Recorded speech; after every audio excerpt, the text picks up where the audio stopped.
The slots on this machine separate the good teas from the bad ones and screen out the waste. Long nail-like bumps on the machine divide the teas so that only one drops down at a time. The tea fits through only if it's perfectly shaped. The rejects and wood shavings roll across the top and land elsewhere. The good teas land in a big bin called a tote. Golf teas come in various lengths.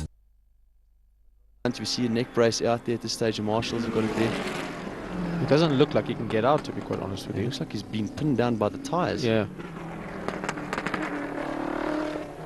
The medical crew are on the scene, and he's moving his hands around the cockpit, so I think he's just more stuck than anything else. Yeah, we haven't seen a replay of it, so we can't really say, but it's a really serious impact, unfortunately.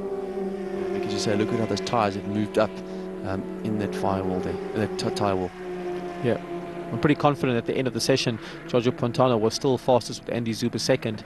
We haven't seen the timing sheets come up yet, but very important that Valsecki does get out of the car and is in good health to take up his position on the grid tomorrow.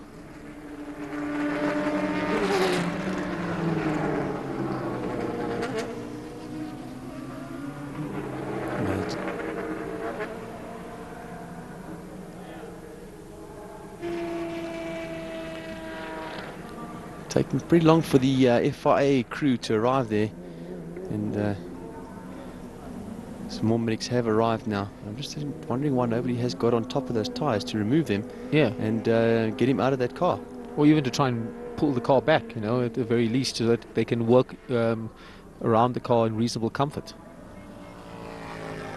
Yeah, so big accident for Valsecki at the end of the session, as the rest of the medics do arrive on the scene, and he does look okay. His hands have been moved around in the cockpit, but does seem to not be able to get out that car. There we go, Giorgio Fontana, Race Engineering, on pole position, 32.6, followed by Andy Zuber for PK Sports. Adam Carroll doing another fantastic job for Fisichella Motorsports. Grosjean in fourth, Bruno Senna fifth, and Pastor Maldonado in the second PK Sports car in sixth place. Yeah, very good performance so far this year in the iSport International car. Karan Chandak, Javier Villa, good job as well. Valsecki was lying in ninth, so probably going for that last little tenth, but hopefully he's all right. Vitaly Petrov in the other Campos car very well. Ambrosio Hanley in the Campos car as well. Valles, so rounding off the top 13. Yeah, Andy Suchek 14th, Mike Conway for Trident Racing 15th, Buemi 16th, Birman in 17th, Felipe only down in 18th place. I think that's going to be a big disappointment. A very big disappointment. Remember, ART was a team that has won this championship before, hoping Tung, Nunez in the David Price Racing, Parente, but remember Parente had a big crash. Kobayashi as well went off in turn one. Valerio Rodriguez, Pavlovic and Ricci in the David Price Racing cars in flying 20th and 26th. Yeah, well, that was the Turkish qualifying for GP2, and you can join us tomorrow on Supersport 2 at 5 to 3 live for race 1 in Turkey. Of course, Giorgio Fontana on pole position for that one, and of course the second race on Sunday at 10:25 on Supersport 6. Join us later on this evening for the free practices 1 and 2. Of course, that is Formula 1 coming to you from Turkey at 7:30 on Supersport 5. You can catch the free practice tomorrow at 9:50 live on Supersport 5 again, and of course qualifying at 12:50 again on Supersport 5, and in the race on Sunday at 1:30 live on Supersport 6. These names say it all. The Reds.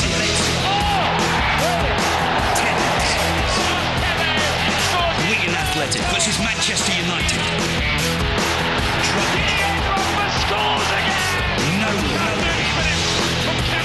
Chelsea versus Bolton Wanderers. Only the biggest names in the game light up this one. The English Premier League, live on Supersport and brought to you by Discovery, a team worth supporting.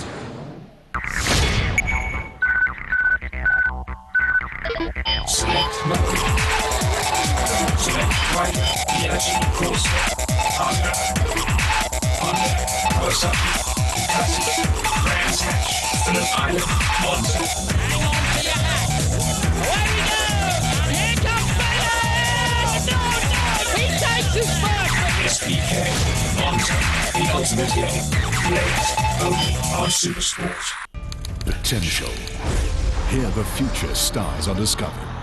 Possibility. Here there are no limits. capability. Here, you conquer your fears. Power. Here, you gain the ability to grow, develop, and come into being. The Vodacom Cup, defining South Africa's rugby potential. Live on SuperSport, brought to you by Vodacom, the greatest supporter of South African supporters.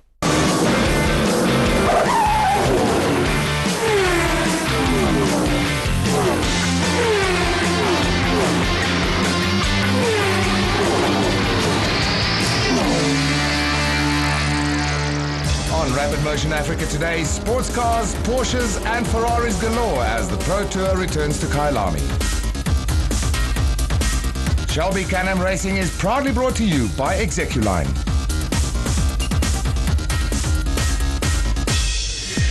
Welcome to Kyalami for the third round of this year's Pro Tour Series. That means races 5 and 6 for the Shelby Can-Am Series. And great to see some international representation at Kyalami today. Great to have an international flavour to the race today from Holland. Bertel Hoffman, welcome. And how did it come about that you're joining us today? Absolutely love it. Obviously, I haven't driven for a while, so it's good back in the race car. And then Shelby's great car, great people around me, and I'm really enjoying it, having fun. Give us some background of your racing career. Where did you compete before? I did Arco Belenos, which is a Formula class in Holland in 98, and with a 1000cc Yamaha engine in it, and wings sort of as a Formula 4. Then I drove Alpha, the 156 production cars in the Alpha Challenge, and I had some guest drives in the Citroën Saxo Cup. So that's my racing history. Some of the more fancied runners striking problems in qualifying. So Chris Hart takes pole position, Guy Bottrell next to him on the front row, with Jennifer Murray and Marco Acuna on the second. It's going really, really well. The guys at John Abbott Motorsport, Gerald and the boys have really put together a fantastic car, and it's only going better and better. A good pole, were you happy with the lap? Yeah, qualifying was a bit of a mix-up with the rain. It was dry, then it was wet. So it was good. We'd made the right decision by coming in and putting on the drive for the last 3 laps or so, and pole was only put on the last lap as the track dried out. I know there's some big boys at the back of the field because they went out on wets, but you got to make the right decision. Under starters orders for the first race over 8 laps, Chris Hart, Guy Bottrell lead the field towards the start-finish line. Welcome with me in the commentary box, Francois Pretorius. Francois, this should be a very interesting race because we've got the likes of Alan Eve and Roy Campos further down the order as we get underway, and Chris Hart gets a very, very good start there, but here comes Marco Acuna, just slots into, no, he falls back into 4th position. In fact, there has Jennifer Murray just in front of him, so not a good start for our cameraman. Not at all for Marco. It's the first Shelby start he's done for a while, and we've got to remember he's been driving production cars, so even though they do have rolling starts, he hasn't done the same amount as all these other guys, but old Butterguts in front of him there managed to get a good one and actually get away. Here comes Acuna down the old straight as Chris Hart leading. Acuna moves back into 2nd position past Guy Bottrell. Jennifer Murray has dropped to 4th. Roy Campos is up into 5th position. Watch out for him. In the number 4 car, Brian Alga on that green car in the 6th position as they go into Clubhouse Corner for the first time. Brian Algar is another guy to watch at this point in time, Hendrik. He is coming up through the field. He's becoming quicker and quicker. The guys refer to him generally as the leader of the riffraff, but let me tell you something. He's starting to move through. Roy Campos, always a danger. We can just wait and see where he's going to end up. Always a danger in more ways than one. Chris Hart is disappearing into the distance already as they come up to Westback for the first time. Here comes Roy Campos. He has a look. Oh, and that looks like Thomas Reeb. I didn't see exactly what happened there. Unceremoniously punted into the outfield, I think, Hendrik, is the expression to use under these circumstances. He certainly won't be happy with that, but Hart has a huge lead over Marco Acuna at the moment. Guy Bottrell being pushed there by Roy Campos, who got into the 4th position, held earlier on by Jennifer Murray. She wants to take it back, though, as they come up towards the kink. Here comes Campos on the inside of Bottrell. He's got him. Has he got him? Yes, he has. Well, he's made 2 positions in 2 corners. So look at Jennifer coming, Brian Algar coming past Jennifer as well. I mean, and Alan Eve with the watching brief just behind that. Hendrik, these guys are having a brilliant race. Look at Alan, he's starting to push it up the inside of Jennifer as well. But I don't know whether we're going to have a problem or not because of that car in a dangerous position on the circuit. We're going to have to watch this. Very precariously placed, absolutely. And of course, the danger is if somebody else goes off there, then the two, it can be a big crash. Correct. And then you saw Jennifer and Alan rubbing as they came down the straight. I tell you something, when Jennifer gets in a car, doesn't matter. Everybody drives as hard as they can. We have some very good racing. So behind Chris Hart and Marco Acuna and Roy Campos, we now have Guy Bottrell. Oh, and there's some... And yeah, that's Marco signalling to Roy something. I'm pretty sure he's seen a flag, Hendrik. I don't know. Okay. I think he's trying to point out there's a problem here. That could well be that the safety, we haven't seen that yet. We are just waiting to see if we can confirm that for you. There may be safety car flags out there, but they are still racing. They're still going at racing speed. Here comes Alan Eve down the inside of Brian Algar. So Alan Eve in the red car starting to make some progress, and he's immediately ducking towards the inside. He has a look down the inside. Oh yes, there's our race leader slowing down. Chris has slowed right up. Chris has pulled it all the way back. And look at this. You see, look at the red compost once again. He's trying to go through. Roy once had a very unfortunate incident a couple of years ago where he actually took Alan Eve out under a yellow flag because he didn't see it. So everybody always teases him. So I think he's very careful about that at this point. Okay, so coming up towards the scene of the crime where Thomas Reeves' car has been parked in a kitty litter, and that is exactly what we thought on a very dangerous spot if anybody else goes off there.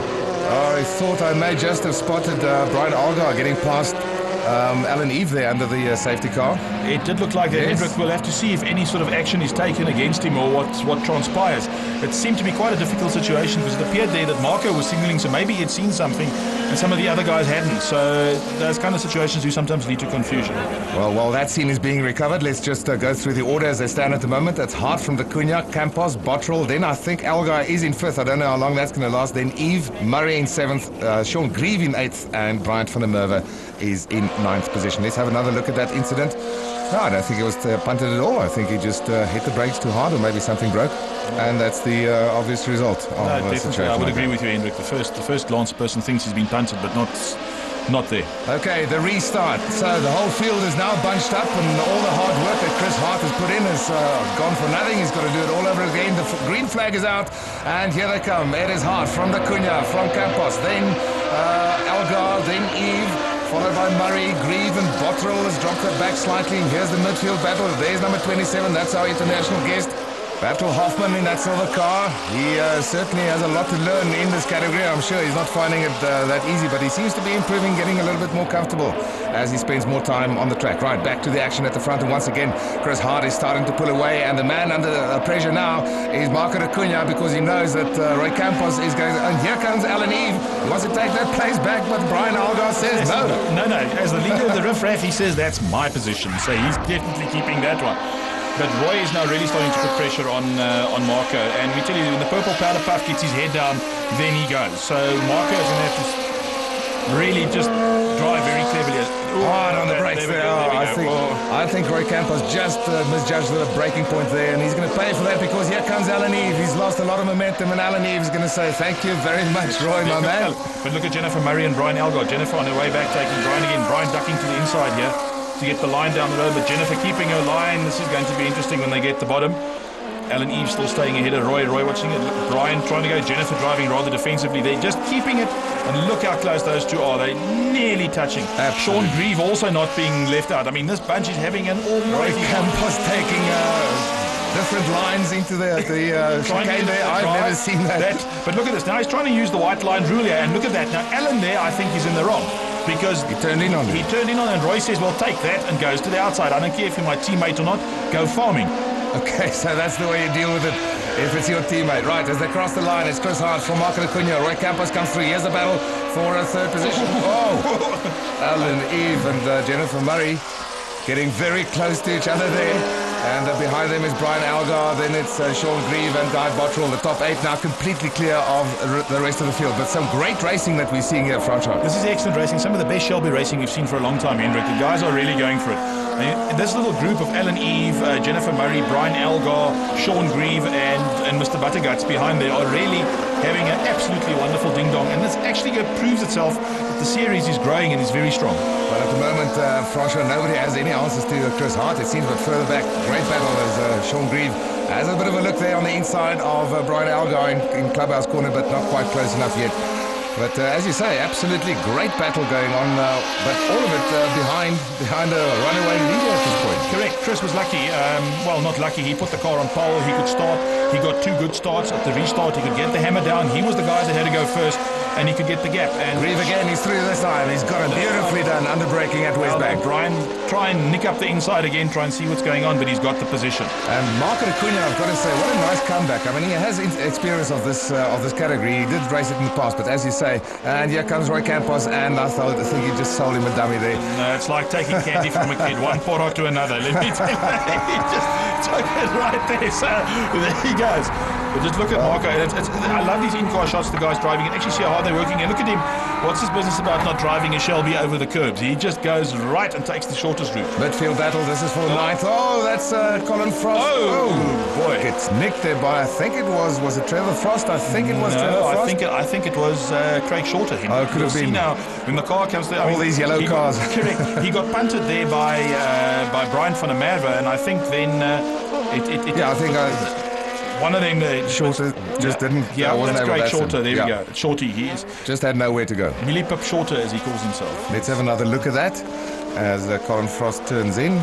Gets nicked there by Brian van der Merwe, and poor old Craig Shorter tries to get out of the way, but then the 2 cars clash, and there's just no way to go. Yeah. And obviously it breaks the suspension in the wheel on both of them. Lap 7 out of 8, and still Chris Hart is leading. Roy Campos has moved into 2nd position, and now Marco Acuna is in big trouble in 3rd position because he's being hounded all the way by Alan Eve. Jennifer Murray's right there as well, and Sean Grieve. Brian Algar has dropped back a little bit to 7th, and Guy Bottrell in 8th position, but not a lot of racing to go, and there's another position lost. Marco Acuna, I don't know whether he's got a problem with something. He seems to be a little bit upset about that. He's pointing a finger for some reason.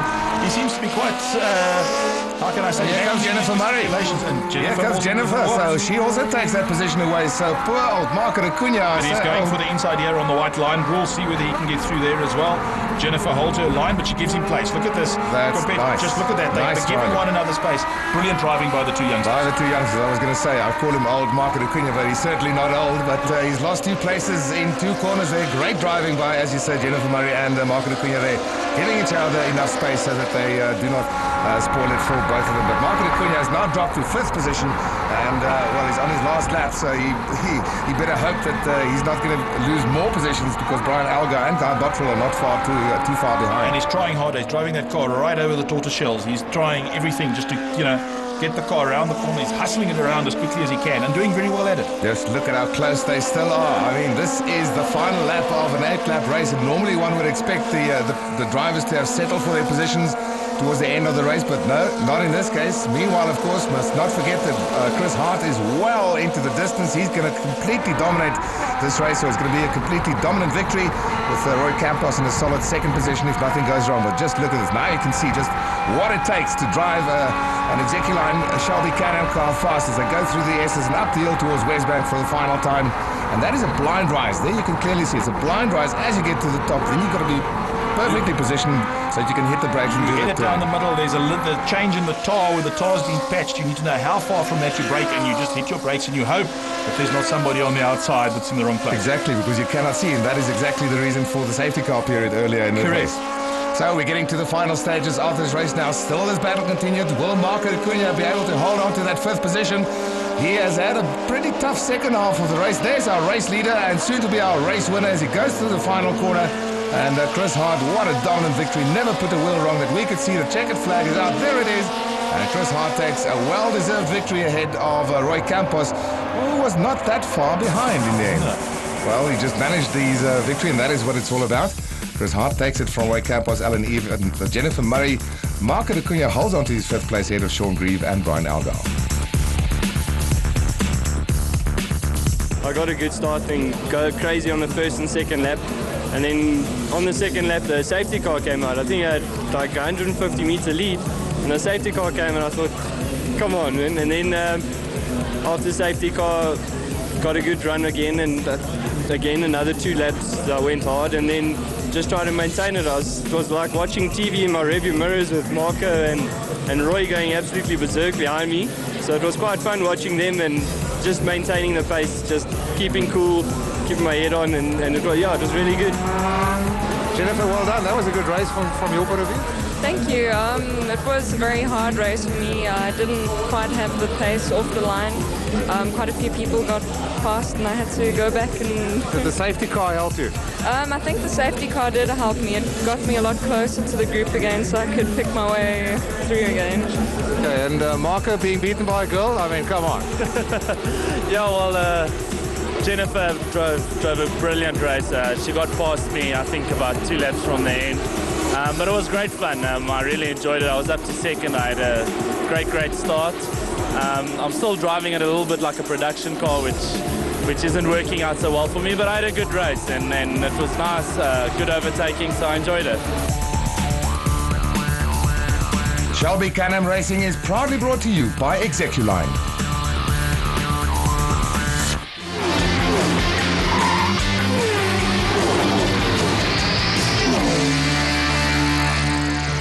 Rapid Motion Africa continues with more sports car racing from the Grand Prix circuit at Kyalami. This time it's the Altec Porsche Challenge with no less than 34 entries. This coverage is always courtesy of Altec. Some of the finest Porsches ever made are in the lineup for 2 Altec Porsche Unlimited Challenge races.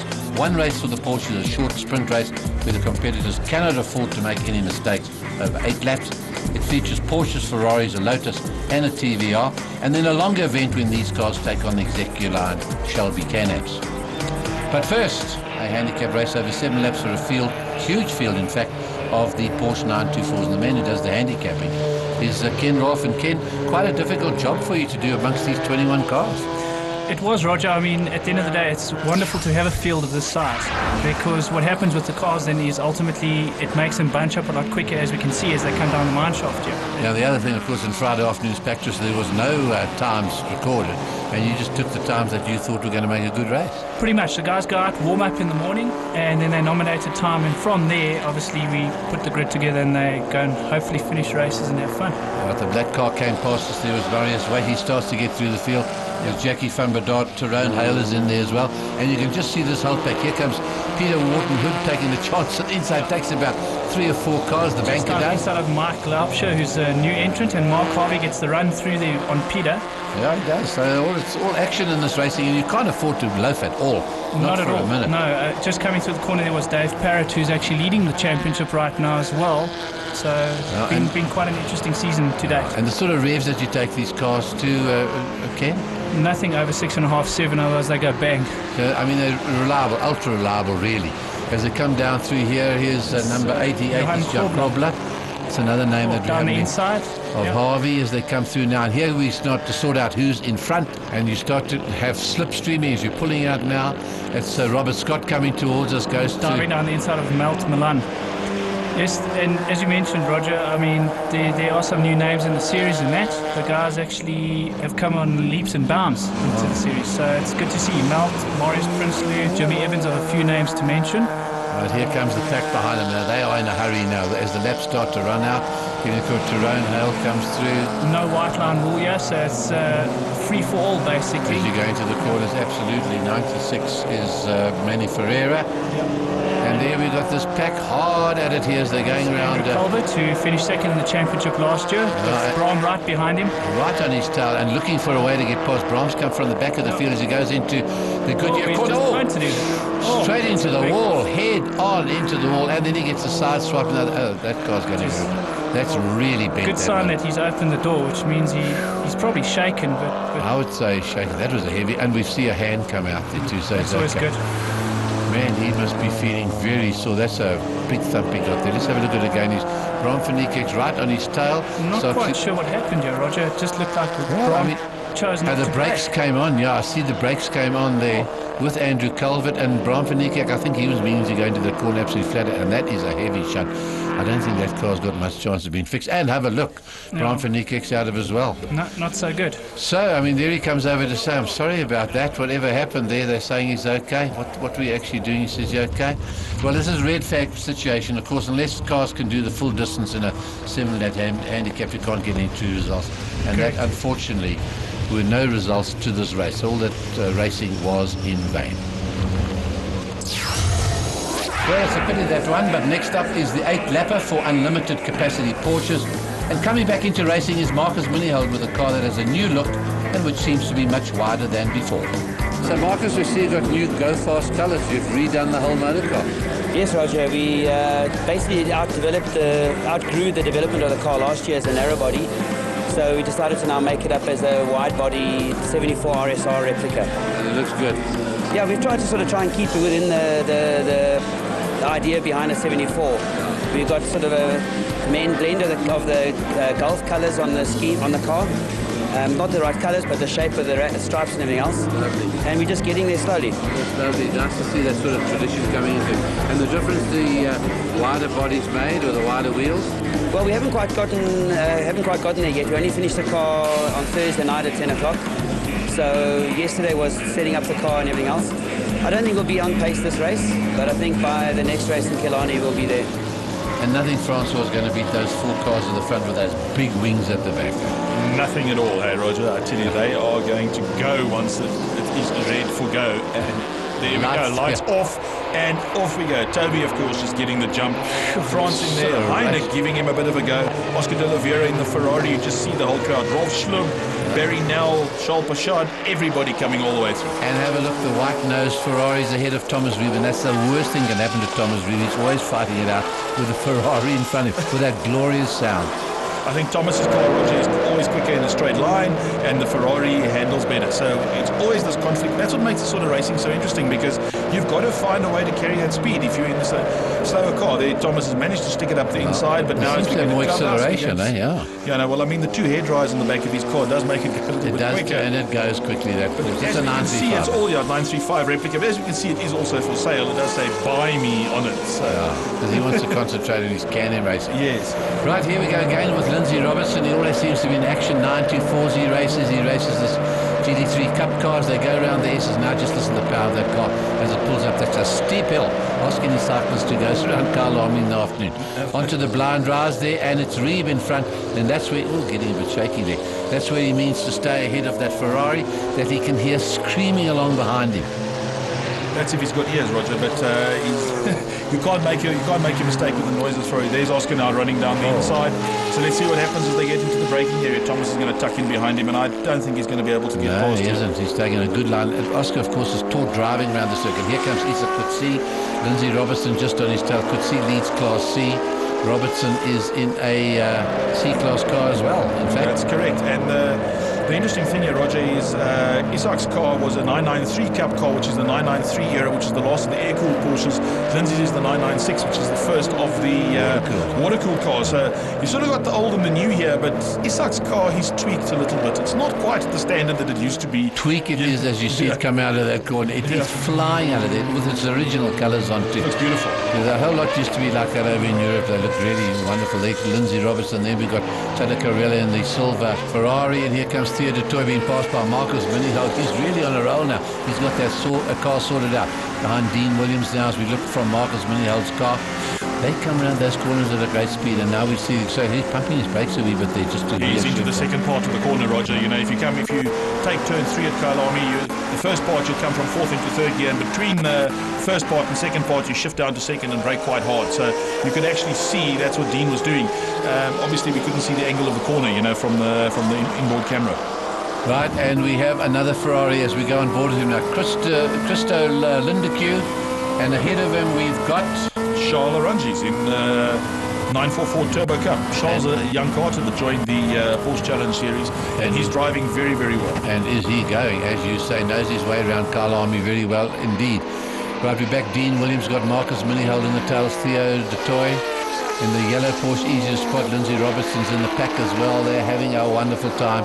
These Porsches, it's just everywhere you look around the circuit, you see motorcars racing and out enjoying themselves. And there's Nicky Dix as well, and he's GT3 Cup just ahead there of the other car, also trying to keep it up. And you can see this onboard shot of Marcus and Dean. And then you got Tato Carello in the silver Ferrari, followed by Charles Pachard, also having their individual dice with Lindsay Robertson, and Tato managing to stick it up the inside of Lindsay. Charles just trying to keep keep contact over there, and now Lindsay sitting behind Toto. We're going to see what he's going to try and do here. As he goes through the bus stop, he closes right up. You can actually see the tow hitch sign on the back of the Ferrari. Ferrari gets the power on just that little bit quicker, but Lindsay's right there. As this race progresses, he's going to start giving Toto a hard time. Well, Lindsay's surrounded. He's a sandwich between the Ferraris. There's Passat also going well, and the little Lotus is coming to the picture, and boy, that's one quick little motor car. Very hard to get into it if you're a big fella, but it certainly gives a good account of itself. They handle wonderfully, Roger. I mean, they're composite cars, and then also that car has a turbocharged Honda motor in it, and Barry Nell seems to have something flapping underneath his turbo. Rolf Schlub, and over here we've got Christa Lindicke coming through, and he's still having this big dice with Charles Ranchis, the two of them. Franz Pretorius now behind Heiner Zimmer. Coming through the S's, coming up the hill. It's going to be interesting to see what happens. That 956 can stop on a ticky, and so can the GD2. And it's going to be interesting to see. France should be able to get past Heiner at some point. The 956 does have a quicker lap time than this car. We don't see enough of Heiner Zimmer as he goes now. But here's a pure Le Mans sports racing cars, one world championship coming down. And Zimmer seems to be cooling something. Or he's cooled off a bit. And there he goes again. I wonder if he didn't miss a gear or something, Roger. Guess what? Thomas Reeve has got that Ferrari of Oscar de Oliveira, and they are the entrance with Mark Gold of these Ferraris on ahead of him through his windscreen. He must hate the sound of that car. Wherever he goes, he went down in Durban, he had the same sort of thing. Tom Reeve really always fighting the Ferraris. But Oscar is a great competitor and a very, very accomplished driver. Roger's raced VW Challenge. He actually knows how to handle a motor car. Wayne Waldeck in the Lotus has also been around a lot, and there seems to be quite interesting guys developing here, because Theo de Toy sort of crawled up to the back of this battle as well, bringing Marcus Miniold with him. So let's just see how this develops. And I must say, bringing these other cars is certainly bringing this Porsche racing alive. It's fantastic to see it, that you have Ferraris mixing it up with different level of Porsches. Now the classes that we have, A, B, C and D, that is decided how? They're time-based, Roger. If you do a lap time between this time and that time, you fall into that class. So it's purely based on lap time, not in... yeah, okay. There goes Lindsay making a Robertson of it. Well, he's stuck. He's just losing. Barry Nell comes past, and others, and Dean Williams, a whole lot come past him. What a pity. Onto the grass. Not good turning surface. Here he goes. Gets it onto the car. Got the car going, no damage. So well done, Lindsay, and let's see where he goes from there. And the little Lotus has got ahead of Theo de Toy. They're having a real dust-up, these guys. They chop and change all the way around the circuit. And Marcus Minihold, he's always been competitive. He's got those white tackies on now at the back of the Porsche. He's certainly sorted his car. He's got more to come out of it. It's certainly going to be a threat in other classes. Here we look behind Theo de Toy, looking from Minihold's car. See, he's sitting right on Theo's tail. Theo seems to have a little bit of acceleration on him, but we can see Heiner Zimmer coming through here, lapping Renelle Guest in her 911 RS replica. That's her first race, isn't it? That's her first race in Porsche Challenge, yes. She does a lot of Mark car racing, does a lot of Porsche Club time trials, but this is her first race in Porsche Challenge. In case you're wondering what's happened to Toby Fenty, he's a long way ahead. He's got something like 28 seconds at the moment ahead. But here comes the second and third man, and Heiner Zimmer's not letting Franz Pretorius get away in that beautiful 956 in its original colours. Yeah, Franz's car started sounding a bit off there, Roger. I think he may have broken a rocker or two in the car, so he's not quite running as strongly as the car can run. As the Ferrari comes up, that's Passat comes up to the corner of the Exige, and Theo de Toy got him again. Sticks him up the inside at the bus stop. That's an interesting place to do it. Theo gives it a bit of a wobble, and that Wayne having to back off, and that gives Marcus the opportunity to come right up next to them. Lovely shots in those cars. I mean, you could be alongside the drivers, you come up to these corners. Fantastic stuff. Marcus just managing to stick with Theo. We'll see how that develops. Lindsay Robertson still having his private battle there with Rolf Schlub, and now just behind him is Charles Rangi. So somehow Rolf's got into that battle, and they're now still having this big dice between Lindsay and Charles. Well, I think Lindsay's with that spin. Of course, yes, he fell back. That's correct. So he's got amongst their little battle there. He's right there. And Rolf Schlub is always there every time you come racing. He won the championship one year. He's still in the picture of his Class D car. Second at the moment in class as he comes down towards us with a Rangi, the red car, Charles Rangi.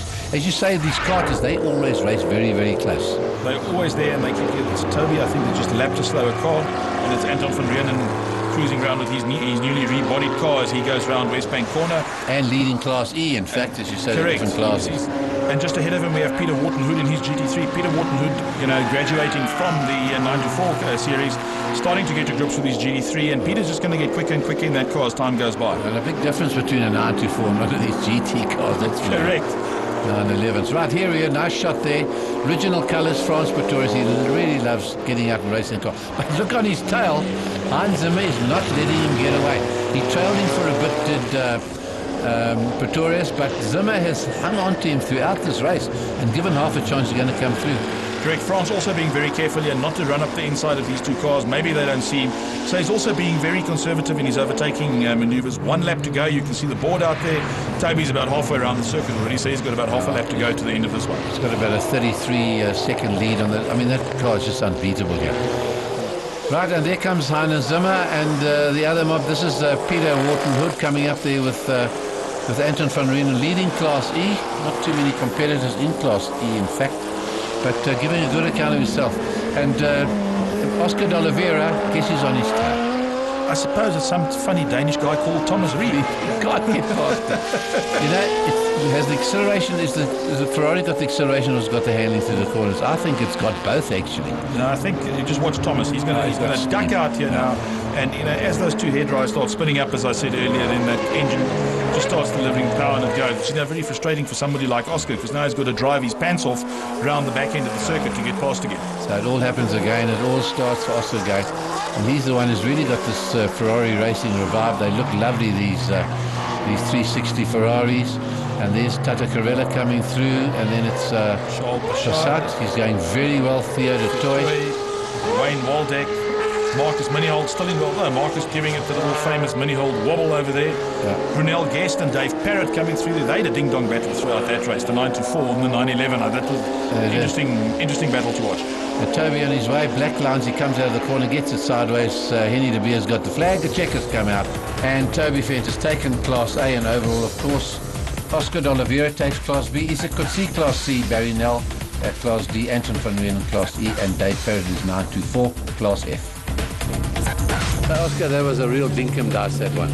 Roger, I think that's one of the best races I've ever had. Which you say every meet. Yeah, it's getting better and better. I mean, Thomas and I, we had a humdinger. The Porsche is really fast in a straight line, but the Ferrari's a little bit quicker through the really fast corners and also on the brakes. So he passed me on the straights, I get him back on the brakes. And I think you also know the circuit well. Yeah, we've done a lot of laps here, and Thomas is a real gentleman. I have to really thank him.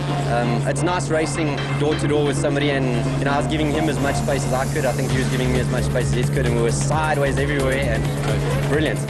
So Isaac, nice start to the season, winning your class and having a good dance on the way. Yeah, Roger, it was a great race. Racing with the Ferraris. That's actually Class B cars, so waving the Porsche flag again. It's nice to have Ferraris, different sort of motor cars in the race. It's the best that could have happened with the Altec Porsche Challenge, and we enjoy the Ferraris with us. There's good competitors, and I think we had about 5 on the track today.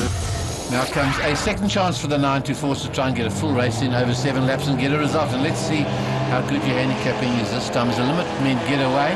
There's no loafing here, Ken. I mean, it's all still in the front there and suddenly they pack arrives. Yeah, it gets very close. Normally what you find is towards the end of the racing or the groups at the back, because the guys that know their time so well, they tend to handicap very close. And here comes the pack, boy. And we've got Barriers waiting in front, Lindsay Robertson on the inside. Pie City again. Now, I believe he's going to sell his motor car after this. Well, he has been looking to race in the Unlimited Series for a long time, so there is a possibility. We get no second chances in this. There's Melt Milan looking for a way to come through. He's got 2 cars to speed out. Can I go down the middle? But the performance is so similar, actually. It's corner speed in and corner speed out that actually counts. It is, Roger. All about carrying speed to the corner, and it's about momentum. It's pretty much like when you drive the Shelby's as well. It's about carrying the corner speed. So it's the most important thing about cars with similar engine sizes. And if people weren't used to that, we've got a hand going up. Yep, that's Marius Waite, just stuck his hand out. So obviously something's broken.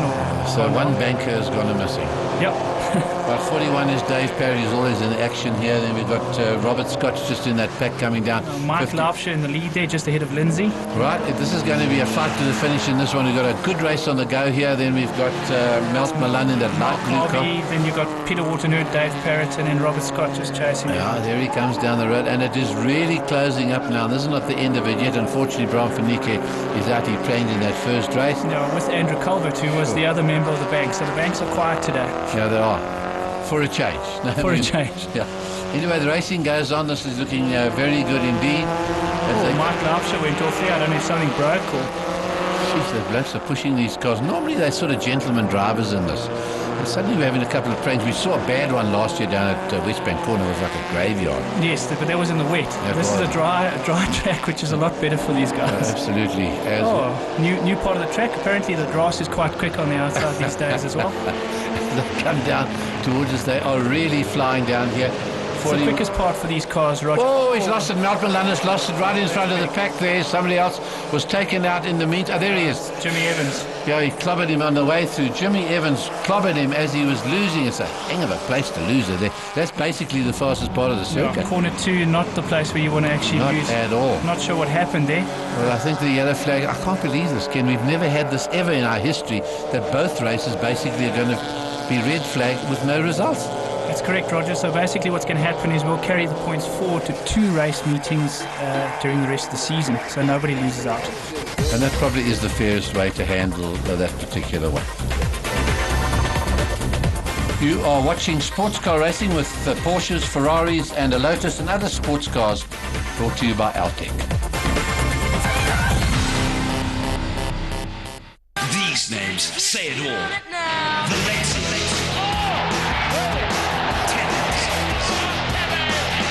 Wigan Athletic versus Manchester United.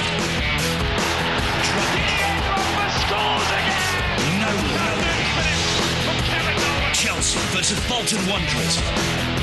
Only the biggest names in the game light up this one. The English Premier League, live on Supersport and brought to you by Discovery, a team worth supporting.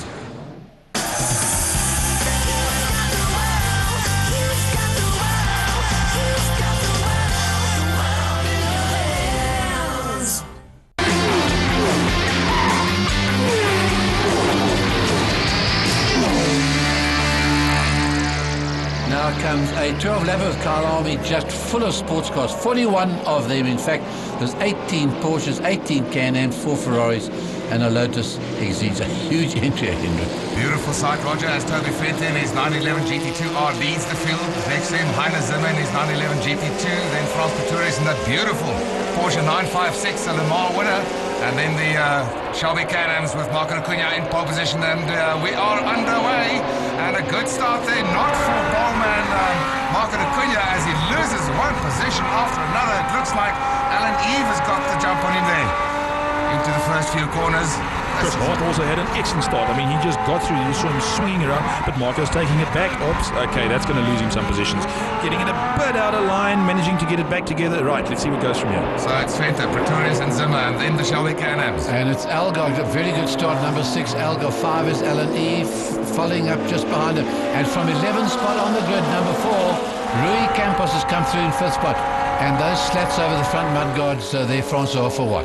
They help to extract the hot air from the brakes, Roger, and just keep the wheels cool, and really increases the braking efficiency in the car. Jennifer Murray right up there in the picture as well. Those 3 Porsche Unlimited class cars are starting to pull away from this field. And it's wonderful, Hendrik, to see how you do work that car over. Just look at his hands. He's really giving it a workout as they go up onto the shelf at West Bank. Toby Fenta has already disappeared into the distance as we watch this battle at the front of the Shelby Can-Am field. It's Alan Eve who's being chased there by Chris Hart in second position. Here they come down the hill, and Brian Algar right there with them, as is Roy Campos.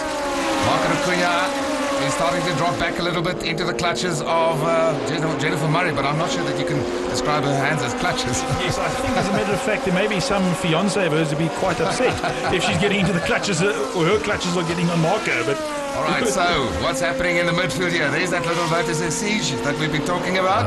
Lindsay Robertson in that white car with the stripes on the side. There he's coming there, Exige. There of Waldeck is going, Wayne Waldeck is going so well on his tail, and he's hoping to sort the car out. Well, it seems to be sorted to me, is Marcus Minial. Here the leaders coming through now. Chris Hart, not as good a start as he had in the first race, but he's in the picture. Rui Campos got him on his tail, number 10. Then is Brian Algar, and just behind him is Marco Acuna, who's actually keeping up the pressure there. He's really going. Marco's actually driving Darren Lobb's ex-championship winning car from last year, and he's actually driving that car very well. Yeah, I mean, first time out, he has driven them before. That's Sean Grieve. Sean Grieve mowing the lawn, yeah. Mowing the lawn is right, and I think if he's over in that position on the road coming up to Nasha, there's only one way for him, and that's to go back to the pits. Well, he's just trying to find a spot to pull off the track, Roger. I think he spotted the marshals. Yes, they're showing him pull off here because that car is not going anywhere. Back to the midfield battle. What a battle. He exceeds then the 944 Turbo of Barry Nell. He's being chased there by, that looks like Marcus Minneholt, yeah. As we go on board with Christo Lindecker, he's just at the back of this little group, and he's in the Ferrari. That sounds glorious, this motor car. We've heard it early in the day. They sound lovely, these Ferraris, and they're giving quite a number of those Porsches are going over as well. But Christo over here, of course, has a complete grandstand view of this race. It's Christo's first race in the car as well, and we hope to see more of him. But he really seems to be doing well and enjoying himself. And what's nice though, Hendrik, is that you got that sound that you hear outside, you actually hear it inside. Just makes you want to rev it. There he comes now. And watch him when we go back in car again, when he flicks those paddle flips, those paddle shifts just behind the steering wheel. That's their 360 Challenge Ferrari car. Theatre Toys leading this back through. Wherever you look around the circuit, 40 cars, well, they're down to about 39 at this stage. There is just racing going on everywhere. You just look in your mirror and somebody comes around the other side of you. It's furious, furious racing this. Thomas Reed coming through here. I think that's on Frost, yes. He goes through. Theo de Toy keeping up with these Shelbys. The interesting thing is, of course, you can see the Porsche is just about as quick, if not quicker, in a straight line. But the minute the car's got to start turning, the Shelbys come through the inside. Charles Pachard just behind there keeping a watching brief. And then, of course, Mr. Bigfoot, Son Moodley, also up into that battle. And enjoying his racing too. In fact, he owns some of the fastest Porsches in the country. Right, 5, Alan Eve, and he's got Roy Campos.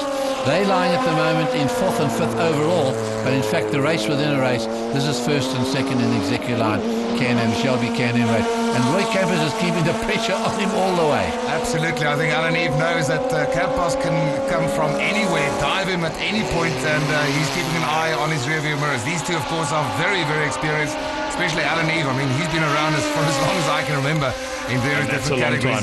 And that is a long time indeed. But look at this. This is a great battle. Here comes Campos. He has a look on the inside at Westbank, and he's got him. Trouble is he may just drift wide, but no, he keeps the tight line there, and he's got into the lead in the Shelby Can-Am race. Beautiful move there. He's just saying how experienced all are, and he just left the door open for him. Anyway, Alan is right on his tail now. Big time as they come down. Chris Hart just a little bit out of touch with him. Mr. Personality himself, Lindsay Robertson's been all the action this afternoon, 924's, been racing his Porsches, always in the heat of battle and enjoying it in his GT3 Cup car. Marcus Minneholt ahead of those big wide tags in the back. Here's the Lotus Aziz. Well, that little Lotus is holding its own. I mean, big time. But Hendrik, you've got to understand that has a turbocharged Honda motor in it, so it's highly uprated from the power that car would normally have, and you can see that big air scoop on the roof, just feeding air all the way into the intake of that big turbo. But that car still weighs about nothing, doesn't it? Correct, that's the problem. And they handle beautifully, those little cars. And very hard to get into. Barry Nell on the inside. And he's leading his Class 2.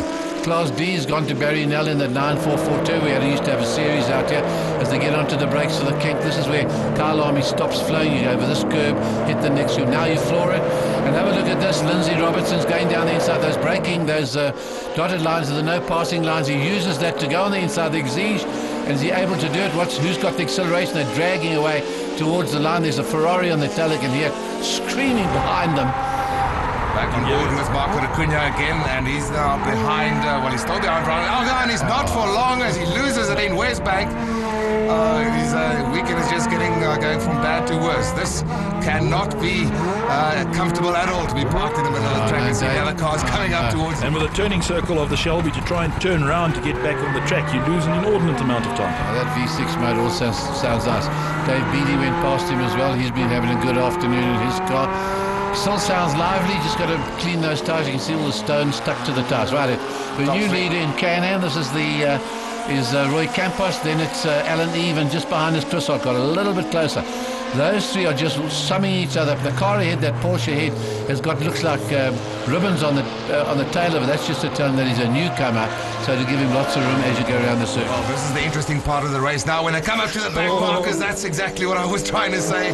Campos could so easily have been taken out there, inadvertently, of course, but that's the interesting part, as I say. When they come up to the back markers, then it creates opportunities, and it creates some dangers also for those that come through. He has never been passed, not by one, but by three motorcars came past him in a big hurry. Right on board with Theo de Toy here, that big flat 6 Porsche engine working, comes past Passad, looks like, for Christo Lindecker. Here they go, They keep in the middle of the road here and just in a long circle around here at Nasher, then start to floor it on the outside. Here we go. Lovely big sound of that flat Porsche, all that torque coming out of that motor.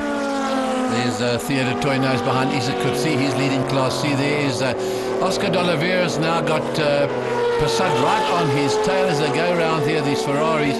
It's a real symphony of sound. Just behind them his son Woodley from Bigfoot Express Down Cape, really enjoying his racing in this K&M racing. And actually putting his nose in there, putting his nose in, taking a look. Yeah, you got the scream of the Shelby there as well. I mean, the Shelbys with these new exhaust cylinders really make a wonderful...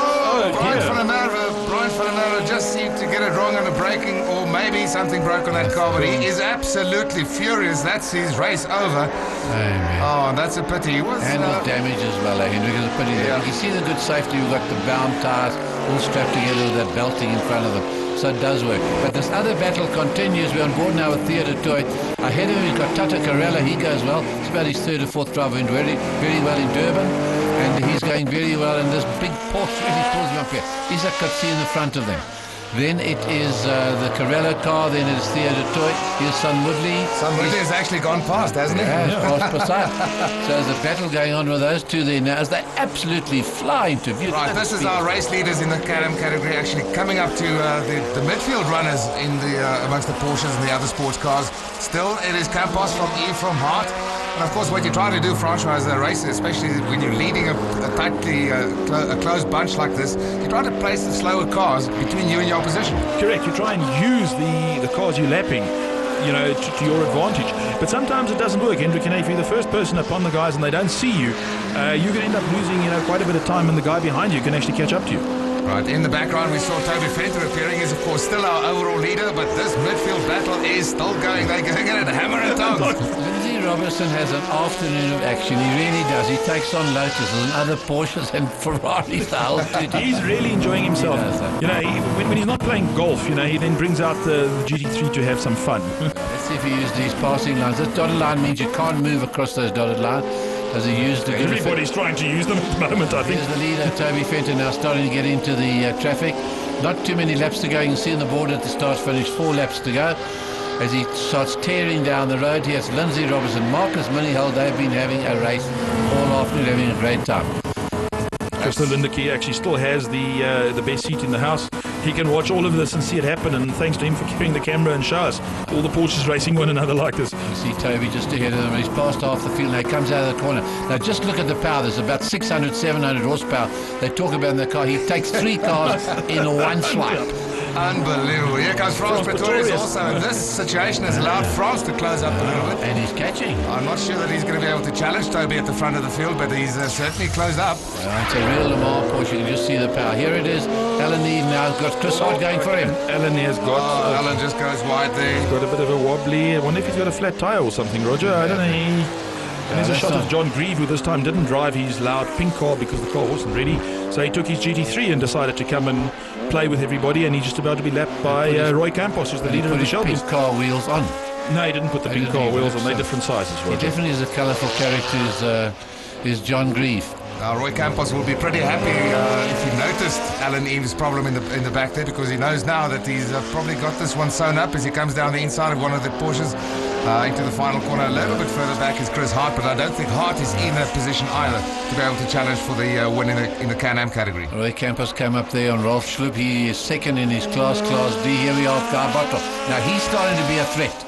He's starting to see, there's Brian Algo. It's taken him a while to get here, but he's starting to actually get, Dave's also there, the Silver Fox. He's also right there. And then we've got Thomas Reeve this time, who hasn't landed up in the outfield. And here's our international man from Holland, Bertel Hofman, in the number 27 car, and his lap times have certainly been improving. He's ahead of Jennifer Murray at the moment. Yeah, Jennifer had a bit of a problem, so she's busy recovering through the field at the moment. So let's see how that pans out between the two of them. One thing we've said a lot of it, but I mean, Jennifer Murray, any sort of motor car, she does shape. She stays with anybody, and lately she doesn't give in to anybody either. There's no stepping back to let anybody pass her. No, not at all. We've got aggressive. Nice shot of Tata Carella going up the hill. Toby Fenton now coming up to lap Theo. You can see the differences and all the similarities in the cars as well. Toby's car is the GT2R and Theo's is the 993 RSR, which is a normally aspirated car. The GT2 is really the turbocharged version of that one. Boy, that car flies down that hill. Man, does he drive it. He's the MD or CEO of Porsche in South Africa, and he can drive them as well as anybody. He's raced overseas. Frans Pretorius, Hendrik, is getting a lot close, actually. He's right there with him, and I tell you what, that must be one of the most beautiful sports cars ever. Porsche 956. Toby Fenty, you cannot miss him with that huge rear wing as he comes through the kink now. And he is certainly going to stamp his authority on this race like he always does when he gets behind the wheel. You know, when you add a circuit like this, when these cars all racing together, it sounds like a Le Mans 24-hour race. We've got flat sixes, we've got V6s, we've got the whole 2D screaming away V8s. It's wonderful stuff, and this car has got so much lowdown. He almost short shifts on it, and just past over here comes up, and Isa could see that's the original colours, the Cup colours from a couple of years ago. Obviously, look, it takes 1, 2 cars on his way up there. You see him coming out, and Dave Beattie coming along there. He's got so much steam. Marcus Miniholder's now got ahead of Lindsay Robertson. Here's Barry Nell leading his class and locking his wheels. There we go. Barry not just locking that one up. Heiner Zimmer coming up to lap everybody now, and he's GT2. You can see he's going to catch the Exige now very quickly. And we have a Shelby coming through as well to try and take his place, which I think that is Hanno Pingili. He's on his way through there as well. Well, this battle continues. It swaps and changes all around the circus that go down. There's Lindsay Robertson. There's Heiner Zimmer. You don't see enough of Heiner Zimmer, Francois. Yeah, Heiner is a real gentleman racer and prepares his own car. And he makes the races that he can. Last time we saw him he had an unfortunate incident with the left rear wheel broke off the car. It's now been perfectly repaired, and Heiner's back on circuit. Not the type of thing you want in a high-speed Porsche. No, and it happened in Sunset Corner, Goodyear Corner, so it wasn't a very happy. Right, here's the battle for third in the Shelby category. Is Brian Algar being chased all the way by Guy Bottrell and Dave Pressure right there with him as well. And again, you know, these other cars can make a difference as we await the race winner. There it comes. No, it's not him yet. Toby Fenty is on his way to the checkered flag. These guys have another lap to go. So Toby's just got a couple of corners to go as they come up to the kink. Here comes Toby now, just coming out of picture. Frans Pretorius in that beautiful, as Hendrik says, that beautiful sports car. I mean, that really is classic stuff. And we're so privileged actually to see that car on the circuit. 200-300 meters to go, and Toby's going to do it. Big power from the engine, just idles out of corners, gets it sideways, playing with so much power. Henny de Beer's got the flag out, and as they come through, a double for the day, and Class A overall wins there for Toby Fenton in his Porsche.